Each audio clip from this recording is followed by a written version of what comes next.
our EHOs video series. Today, we're speaking with Phil, who is the EHA National President. How long have you been involved with Environmental Health Australia? I'd had involvement with AIEH dating back to the early 90s. I think I rejoined the current board, in about 2010.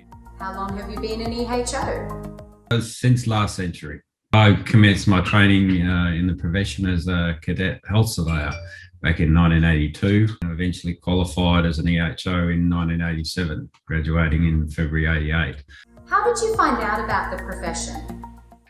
Having finished school and gained university admission, I found myself in need of employment.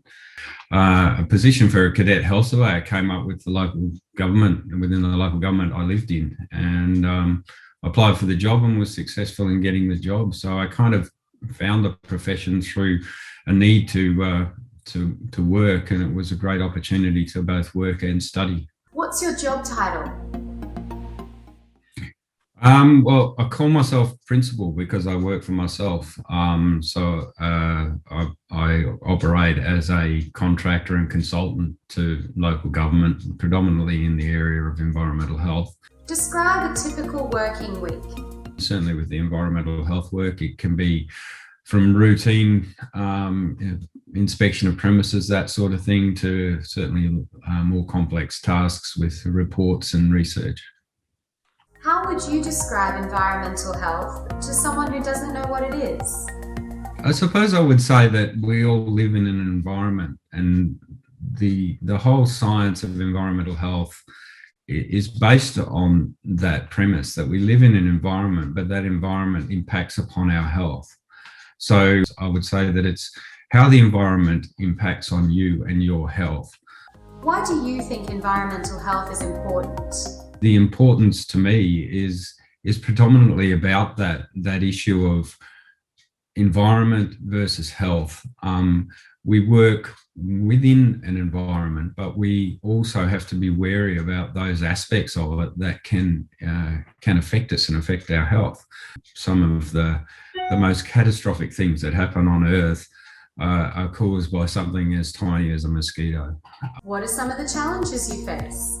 I suppose the tyranny of distance is something we always talk about with regional work. I used to do work in Indigenous lands until the middle of last year, which was right out near the Northern Territory, South Australian border. And that concept of actually having to travel thousands of kilometres in order to do your job is something that I think is a real challenge.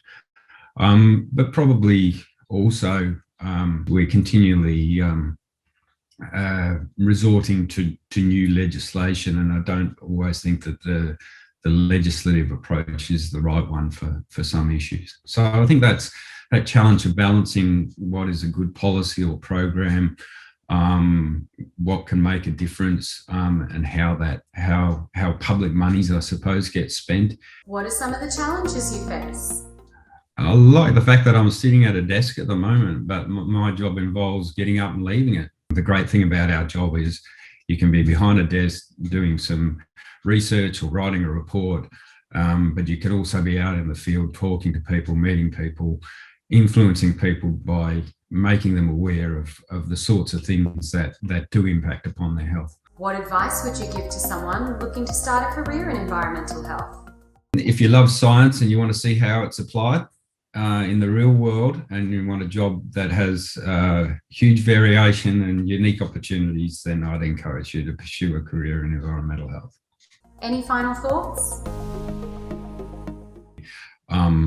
We don't seek adulation and we don't get adulation because we rely on nothing happening. When nothing's happening, we've done our job well. Thanks, Phil, for sharing your role as an EHO. Bye now. Thanks for joining me. Don't forget to subscribe to the EHA YouTube channel to stay up to date with all the latest video releases.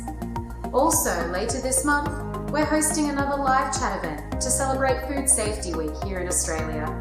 A recording of the event will be released to this YouTube channel following. We hope to see you there.